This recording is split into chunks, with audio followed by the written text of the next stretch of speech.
تبارك الذي نزل الفرقان على عبده ليكون للعالمين نذيرا. اللهم صل على محمد وعلى آل محمد كما صليت على إبراهيم وعلى آل إبراهيم إنك حميد مجيد. اللهم بارك على محمد وعلى آل محمد كما باركت على إبراهيم وعلى آل إبراهيم إنك حميد مجيد. نبی کریم صلی اللہ علیہ وسلم د نهم کال د وفدونو تذکرام شروع کړی وه چې نبی صلی الله علیه وسلم ته د تبوک د فتح نه پس بیا د دنیا د مختلفو کونو نه د مختلفو حصو نه خلک راتل مسلمانېدل. خو د نبی کریم صلی الله علیه وسلم د هغه خوی او د هغه عادتونه د هغه ګفتګو د الله پاک ته ډېره زیاته خوښه وه. د نبی علیه الصلاة والسلام متعلق الله قرآن شریف کې وایي انک لعلی خلق عظیم.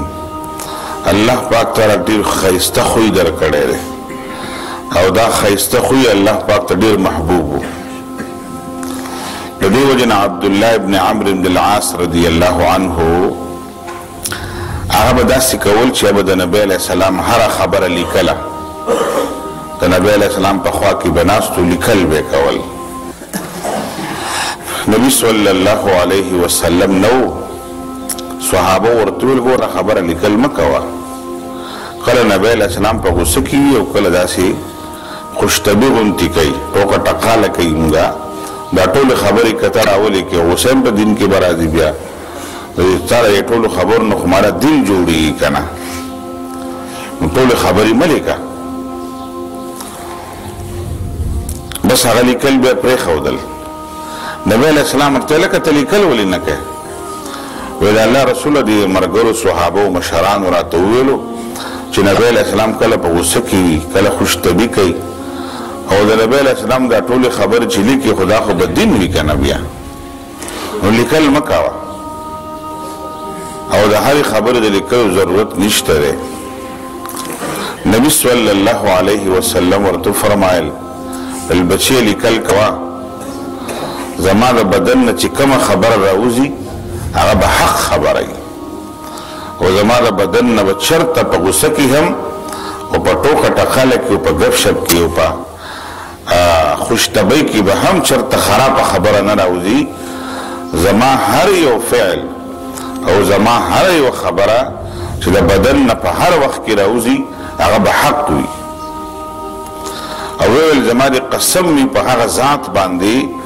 زما د بدن او زما د نفس اختیار د هغه په لاس کې دی، حق الله پاک زما د خولې نه او زما د بدن نه حق څرګندوي او هغه زما براه راست نگراني کوي. او ځکه قرآن شریف کې الله تعالی وایي چې ان هو وما ينطق عن الهوى ان هو الا وحی یوحى. پیغمبر یو خبر هم د ځان نه کوي، د پیغمبر هر حرکات او سکنات او هر خبره دا وحی ده. نبی صلی الله علیه وسلم هغه ته لیکل کوه. د صحابه کرامو ځینې عادت ده و چا به د احادیث یادول، چا به لیکل، چا به په خپل منځ کې تذکره کوله، دې دپاره چې آینده امت ته د نبی صلی الله علیه وسلم ټول عملونه نقل شي او امت ته دا هدایت ورسیږي. څوک انپړ پاتې نشي، بې خبره پاتې نشي، ناپوهه پاتې نشي، بدعات و رسوماتو کې ملوث نشي. باره د نبی صلی الله علیه وسلم ته چې کوم وفود راتلل، یو وفد ګولۍ ورته ویلی شي، داسې یو قوم و چې دا رالل نبی صلی الله علیه وسلم ته. او د دوی مشر چې و دا مشر ډېر زیات سخاوتي و، ابو زبیب دی که داسې نوم یې دی، دا ډېر زیات سخاوتي و، میلمه دوست و ډېر زیات. پخوا د عربو به د خپلو مشرانو صفتونه کول، نو چا به ویل چې زمونږ په کور کې نغري کې ایرې ډېرې دي. دا ایره مطلب دا دی زموږ په کور کې پخلی ډېر کېږي، میلمانه راځي.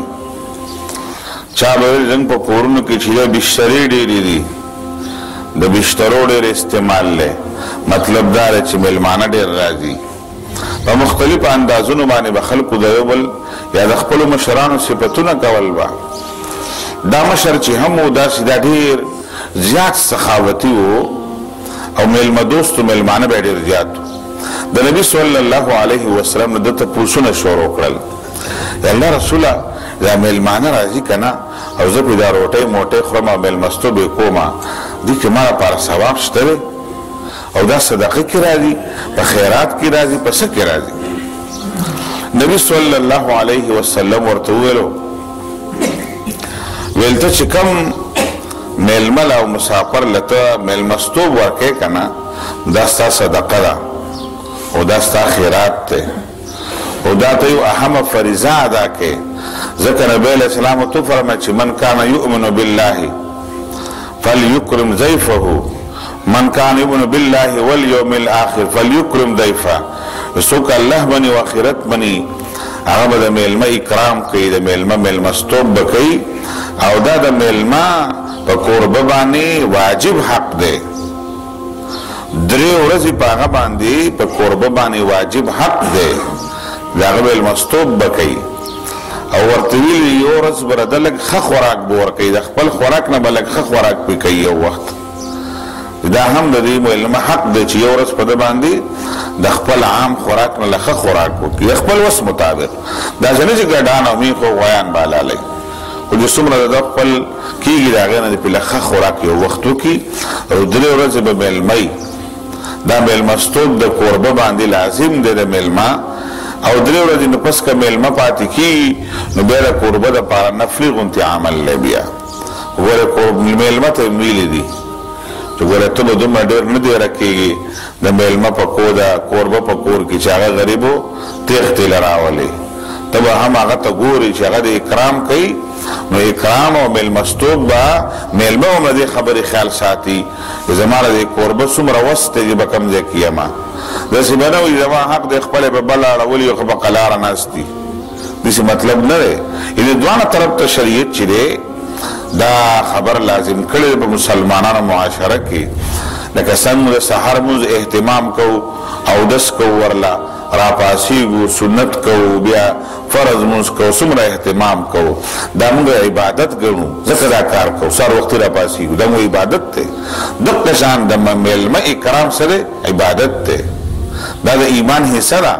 نبی علیه السلام فرمایي دا د ایمان نښه ده دا په پښتنو کې مخکې ډېره سیوا وه زموږ د معاشرې نه هم دا شی داسې ختمېږي واسې به زموږ خپله خوښه راکړه کوم یې که نه کوم میلمه د خپل کار کوي نه شریعت وایي دا ستا خوښه نه ده دا خو د شریعت خوښه ده نو هغه ته ویل دا خو د میلمه حق دی ته میلمستوب چې کوې د الله حکم پوره کوې نو تاله به الله پاک اجر درکوي یو بل تپوس یې وکړو د الله رسوله که په لاره کې څه شیز بیا منکمه که نه پیسې دي روپۍ دي سره دي سپین دي نو راخلم به که نه بیا راخلمه که پرېږدم نبی علیہ السلام ورته راواخله او راواخله او تلاش وکړه چې د دې مالک څوک دی او که ته یې نه راخلې که نه نو کیدای شي داسې کس پرې راشي غلي او په جب کې واچي او چان بچاله یې ورنه کړي ته خو به مسلمان یې که نه راپورته به یې کړي اعلان به یې وکړي چاله به یې ورکړي نو چې کوم شی تاله مخې له درشي بیا مونکې راپورته کوه ځکه ستا خو په خپل ځان باندې اعتماد دی پردی شیز به نه خورې که نه او که څوک میلاو نشي د الله رسول بیا څه وکړمه ویل بس ستا ضرور میراث دی تا ته پاتې شوله نو استعمالولی شي بیا که څوک بیا داسې میلاویږي نه نو بیا ته هغه استعمالولی شي استعمال یې که وی د الله رسول که په صحرا کې څوک وي او دا چیلۍ بیا مون کي او ګډه بیا مون کي داسې د الله رسول هغه به سړی رانیسي که نه به رانیسي صحرا کې مالک نه معلومېږي چا نه ورکه شوي نبی علیه السلام ته فرمایي ګوره ستا خوښه ده نو که مالک ته پرېږدي او که زمري ته پرېږدي که په خپله رانیسي معنا دا ده چې راوی نیسه مالک یې تلاش که او که داسې دې پرېښودو یو زمری به یې خوري که ته یې نه رانیسي نو ته بیا راولې زمري نه بیا بچ کړي مالک به یې تلاش کړي او که مالک یې بیا نه مړ شولو استعمالولی شي بیا یې تپوس کړو د الله رسوله که اوښه سړي ته میلاو شي نبی علیہ السلام ورته دا مخ مبارک سور شو غصه شو ورته نبی علیہ السلام ویلو ته په اوښ نه پوهېږې د اوښ سره غټه ټینکۍ ده د اوبو اوښ په ونو خوراک کوي په ځمکه کې د هغه خوراک دی او هغه ډېر وخته پورې چې دی په دې صحرا کې ګرځي نو څه شی ماتولی هم نه شي او سره خوراک ضرورت هم ورته نه راځي نو اوښان به نه راولئ هغه نه ورکېږي داسې ویلو دا د نبي صلی الله علیه وسلم نه به وفدونه به چې راتلل مسلمانېدل به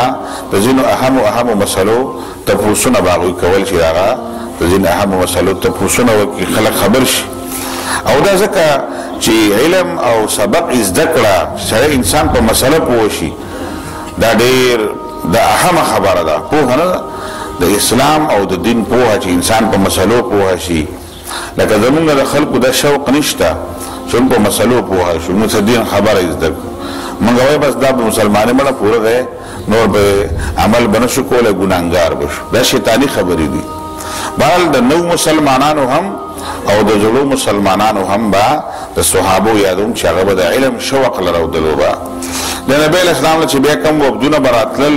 نو هر صحابي ته به خلک حواله کول ویل د مېلمستوب به هم کې او د چا به هفته وه او د چا 15 ورځې به وي ویل ته به مونځ زده کړې د اودس طریقه به ورته زده کړې تیمم به ورته زده کړې چې کومې اهمې مسلې وي یو صحابي ته به حواله کول او دې سبق ښیه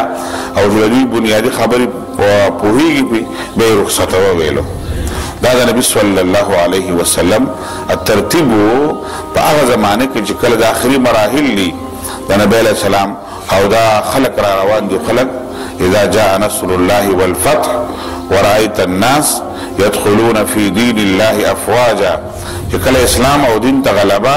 مسلمانانو ته الله ګټه ورکړي بیا به دا خلک ډلې راځي مسلمانېږي به دغه شان ډلې دا خلک را روانو بیا مسلمانېدل د نبی صلی الله علیه وسلم په لاس باندې به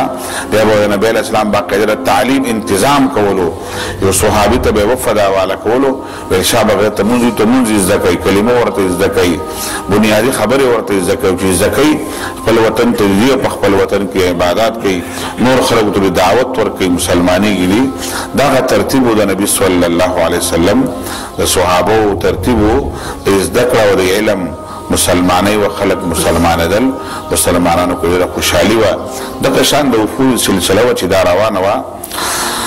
موږ مسلمانانو ته الحمدلله ایمان الله پاک نصیب کړی دی موږ له خپل دین باندې او په خپل شریعت باندې موږ عمل کول پکار دي زموږ په زندګۍ کې سستاګانې ختم شي الله پاک موږ په دین باندې او په شریعت باندې عمل کول توفیق راکړي سبحان ربک رب العزة على مر الزمان تألقا وأضاء للدنيا طريقا مشرقا وهدى من الرحمن يهدينا به للصالحات وللمكارم والتقى نور على مر الزمان تألقا